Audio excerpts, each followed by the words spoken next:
Hello, welcome to the Address of Fear. If you love horror stories, don't forget to subscribe to our channel. If you're ready, let's get started. In the forested region of Northern California, 12 miles from the nearest settlement, stood a desolate summer house. It belonged to Jason's family and was mostly used during summer vacations. In the winter, however, it looked abandoned. Power outages were frequent, phone signals were weak, and at night, eerie, unidentifiable sounds echoed through the woods. But tonight, for Jason, Emily, Mark, Sophia, and Chris, it was the perfect getaway. Having just graduated high school, they wanted to spend one last night together, away from the city lights and noise, with only alcohol, music, and the warmth of a campfire. Outside, towering pine trees swayed gently in the breeze, yet not a single star was visible in the sky. The air was stifling, unnaturally heavy. It was as if even the wind was afraid to blow here.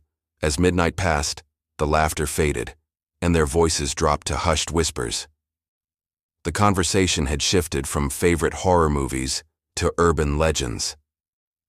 That's when Mark, ever the skeptic and showman, pulled a crumpled old piece of paper from his pocket. All right, folks, here's a real horror story. This is the original version of the Blood Alphabet game. As he unfolded the paper in the flickering firelight, the faded writing became somewhat visible. The letters looked nearly erased, but certain spots appeared scratched in, as if someone had carved them into wood and then hastily transferred them onto the paper. This game was played in the 80s, and everyone who played it that night disappeared. Emily frowned. Seriously? You expect us to believe that? Mark smirked. That's what the players thought too. But then, he paused for a moment. All eyes were on him. Mark loved telling these kinds of stories, but this time there was a slight unease in his expression. He continued. They didn't last until morning. They forgot their own names. They tried to erase the letters carved into their arms and hands, but they wouldn't come off. And then, Emily rolled her eyes. And then what? Let me guess. A demon took them? Mark placed the paper on the table and raised an eyebrow. No. The next day they were all gone, and all that was left of them was a blood-stained wooden board covered in letters. Silence. The fire crackled, and in the distance, an owl hooted. Chris shrugged with a chuckle. So we just carve a few letters? That's it? What's the worst that could happen? Jason playfully smacked Chris on the back. I'm in, no chickening out. Sophia shivered and hugged herself. I don't know. This doesn't feel like a good idea, Emily agreed. Nothing will happen if we play, fine. But what if something does? Mark narrowed his eyes, his smirk returning. Are you scared? Emily scowled, but deep down she had a bad feeling. The game could summon something. Something they shouldn't mess with. But no one noticed. The wind in. The forest suddenly changed direction. The silence between the trees became absolute, as if every insect, every animal, had stopped breathing all at once. At that moment, something else went unnoticed. In the flickering glow of the campfire, a tiny shadow moved across the old wooden table. And in the depths of the night, something awoke. The rough surface of the wooden table bore scratches and burn marks, scars of years past. No one had realized it, but this table had witnessed things before. Mark placed a rusty pocket knife on the table. The blade gleamed faintly in the firelight. All right then, who's going first? Silence. Everyone looked at each other. 5 young people, eager to prove how brave they were, yet hesitant to take the first step. Finally, Sophia took a deep breath and picked up the knife. Her eyes gleamed with fear, but she refused to back down. She pressed the tip of her finger against the blade's sharp edge, applying slight pressure. At first, it was just a thin scratch, but soon, a drop of blood trickled down into her palm. She set the knife aside and drew the letter H on the wooden board with her blood. Jason chuckled. You're trembling, Sophia. Is it fear or excitement? Sophia shot him a sharp glare but said nothing. There was an unsettling feeling inside her, but she didn't want to show it. One by one, the others took the knife. Mark, Jason, Emily, and finally Chris. As each of them wrote letters with their own blood, the surface of the board slowly became stained with red, but something felt off. Jason wiped his hand on his arm and stared at the board. What word were we spelling again? The letters were scattered and disorganized. Each person had written something, but they didn't form a coherent word. Emily's eyes widened. Wait, there are letters here that we didn't write. The atmosphere in the room shifted instantly. The campfire suddenly dimmed. The wind howled as it seeped inside, but something about it felt wrong. Chris rolled his eyes at Emily. Oh no, do you think ghosts added them? Come on, someone must have written them by accident. But Mark frowned. No. There are letters we didn't write, but they look like they came from our hands. Everyone turned their gaze back to the board. And then it happened. The letters began to move. At first it was subtle, just a faint tremor, as if there were a hidden mechanism beneath the board, making it shake. But then, the blood-stained letters started shifting, one by one. Everyone held their breath. Right before their eyes, the letters, written with their own blood, began sliding across the board, rearranging themselves into a new sentence, and finally, the words became clear. I want to play with you too. The letters thickened, darkened, and sank deeper into the board's surface as if someone was carving them in. Sophia shuddered and stepped back. How is this happening? Mark, his hands trembling, picked up the knife again. This has to be a prank, right? But no one answered. Because at that moment the campfire suddenly went out, and so did the candles. Darkness swallowed the room completely. One of them opened their mouth to whisper something, only to see a pair of glowing eyes in the dim light. A pair of dark, bottomless eyes. And then, the room erupted with screams. The suffocating darkness sent the group into instant panic. Sophia's muffled scream rang out, followed by the sharp sound of Emily's hands fumbling against the door. She was gasping for breath, her fingernails scratching against the wooden surface, leaving behind thin marks. The door! It's locked! Why won't it open? Chris, in desperation, pulled out his phone and turned on the screen. But there was nothing. Just a pitch-black interface. Frozen buttons. The phone was completely dead. Jason clenched his teeth and grabbed the board, throwing it onto the floor. Who did this? Is this some kind of stupid joke? Confess right now. The board slid into the corner of the room upon impact, yet it neither broke nor bent, as if, despite being thrown with such force, something was protecting it. But no one could answer, because the real nightmare was just beginning. Mark, his breath quickening, rubbed his wrists. He felt something strange, a burning, an itching sensation, and at that moment, everyone's eyes fell on their hands, arms, and wrists. Silence. At first, no one said a word. They all thought they were imagining things. But when the lights flickered back on, the truth stood before them in its rawest form. Letters, reversed, faded, yet embedded beneath their skin. Some wrapped around their wrists. Some were carved into their palms. Others had marks on the sides of their necks or trailing down their arms. The bloodstains had already dried. But the letters, they looked as if they had been there for years, as if someone had sealed them. Sophia let out a sob and covered her face with her hands.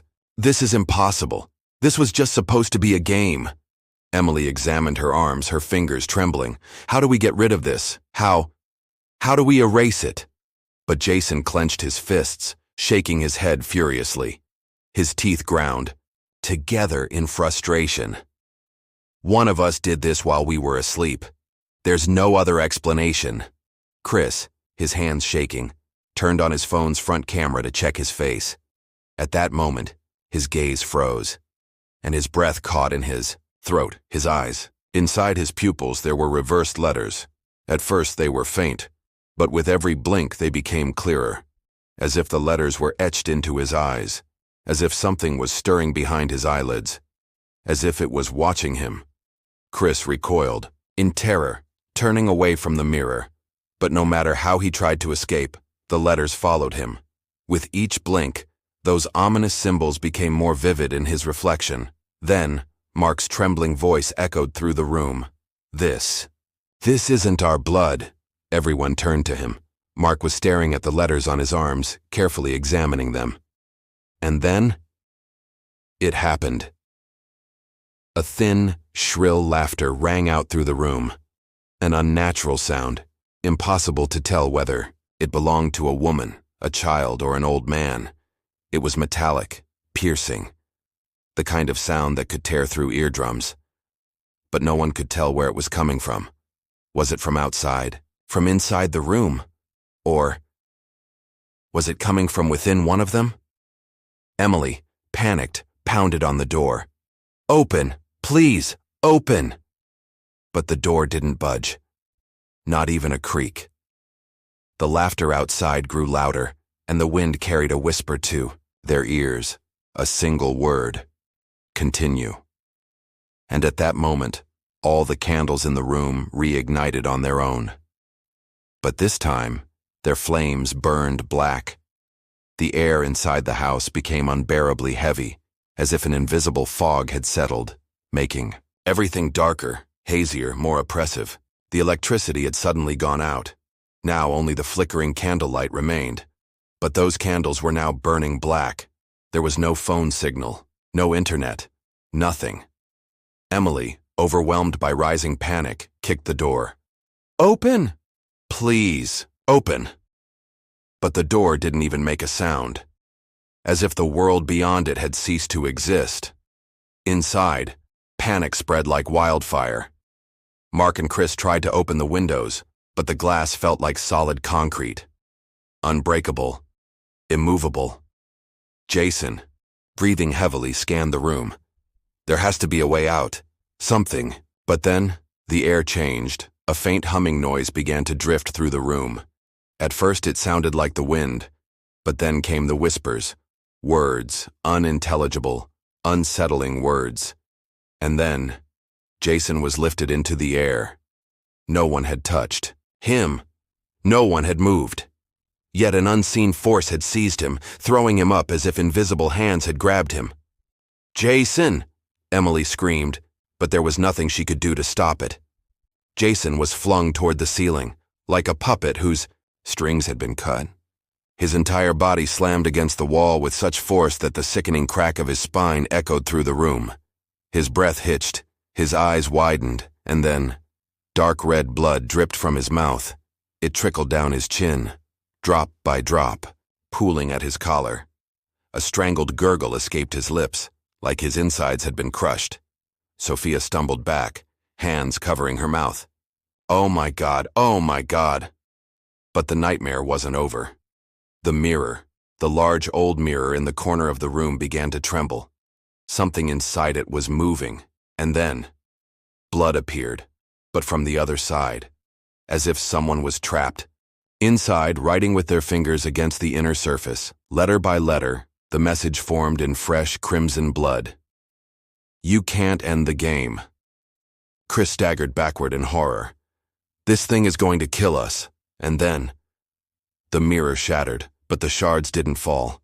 They hovered in the air, as if held by invisible hands, poised like weapons, ready to strike. And at that moment, the doors swung open on their own. Everyone turned at once. For a fleeting second, Emily inhaled with hope. Finally. But hope turned to pure terror, because the forest was gone. Beyond the door stretched an endless void. No trees, no stars, no ground, just nothingness. And from within that infinite darkness, a pair of eyes emerged, glowing, hungry, watching. And then, from the depths of the abyss, a voice echoed, "Who's next?" Chris felt the terror grip his soul, his survival instincts kicking in. Without hesitation, he turned, leaving the others behind, and ran. He lunged toward the stairs. His footsteps echoed across the wooden floor, his mind consumed by a single thought. "I have to get out of here. But the moment he set foot on the first step, his entire body shuddered violently. At first it felt like a mere chill. Then, it was as if ice-cold poison had been injected into his veins. His legs spasmed involuntarily. His arms twisted into unnatural angles. The guttural sounds escaping his throat were no longer words. They resembled something not human. And in that instant, his eyes widened to the extreme. Stretched so far it seemed they would burst from their sockets. Emily and Sophia instinctively stepped back. Emily whispered, voice barely audible, "Chris, are you okay?" But Chris was no longer Chris. Slowly he lifted his head. On his face was a smile, but not a human one. Too wide, too stretched, too wrong. Then, his eyes turned completely black. First, his pupils vanished. Then, the whites disappeared too. Only an abyss remained. And then, he opened his mouth. But the voice that emerged was not just his. A second voice, a whispering presence, spoke with him, twisting his words into something distorted, layered, and inhuman. "You called me. Now, all of your blood belongs to me." At that moment, the lights exploded. The bulbs burst with a violent flash, raining shards of glass across the room like a deadly storm. Chris's body convulsed, his spine twisted at unnatural angles, like a puppet on broken strings. A deep guttural growl escaped his throat. And then, his head slumped to the side. But his neck was not broken. Instead, he sat there. His head hung at an odd angle, his lifeless gaze locked onto empty space. It was as if his body no longer belonged to just one being. Emily stifled the scream rising in her throat. That's not Chris." Sophia covered her mouth, tears slipping down her face. Chris, or the thing inside him, slowly turned his head toward them. And even without pupils, they felt his gaze. He saw them. He knew them. He wanted them. Their blood. Then, Chris's body moved. Suddenly, but his feet never touched the ground. He was floating. His toes hovered just above the floor, his fingers twitching, his body animated by some unseen dark force. Then, his fingers spread wide, his nails began to extend, sharp, black and menacing, like a predator. He crouched forward. And then, he laughed. But that laugh did not belong to Chris. Emily screamed and stumbled backward. But it was too late. Chris lunged at her with inhuman speed. In the blink of an eye, he was right next to her, and then, he wrapped his hand around Emily's throat. "Let's start with you." His fingers dug into her flesh. Years passed. Mark and Sophia, the only ones who survived that night, tried to move on, tried to forget the horrors they had endured. But they were never the same again. No matter how far they ran, the summer house, the game, the night, never let them go, and the cursed letters carved into their skin, they never faded. Every day when they looked in the mirror, they saw those twisted, reversed words staring back at them. Sometimes they even felt the letters moving on their own. But they never spoke about it, because no one would believe them. Chris was never found again. No body, no trace. It was as if he had never existed, yet there were whispers. People claimed to see him, standing in the windows of abandoned houses, lurking in the darkness, his eyes black as the void, waiting. Even at 30 years old, Mark still endured. Sleepless nights. Sometimes he felt the letters beneath his skin tremble. Sometimes he heard a whisper, "You can't end the game." But every time he told himself it was just his imagination, until one day he received a message from an unknown number. The screen displayed only one sentence: "The game is still on." Mark's breath hitched, his hands shook. And then, a sound. Very close. From the corner of his room. Fish! A wooden board started moving on its own. Mark froze. The board scraped against the floor, leaving behind a thin crimson trail. And then, as if guided by an unseen force, a single letter appeared, written in blood. Mark felt something standing, behind him, But he didn't dare turn around, because he knew Chris was back, and the game was never over. The blood alphabet would continue forever.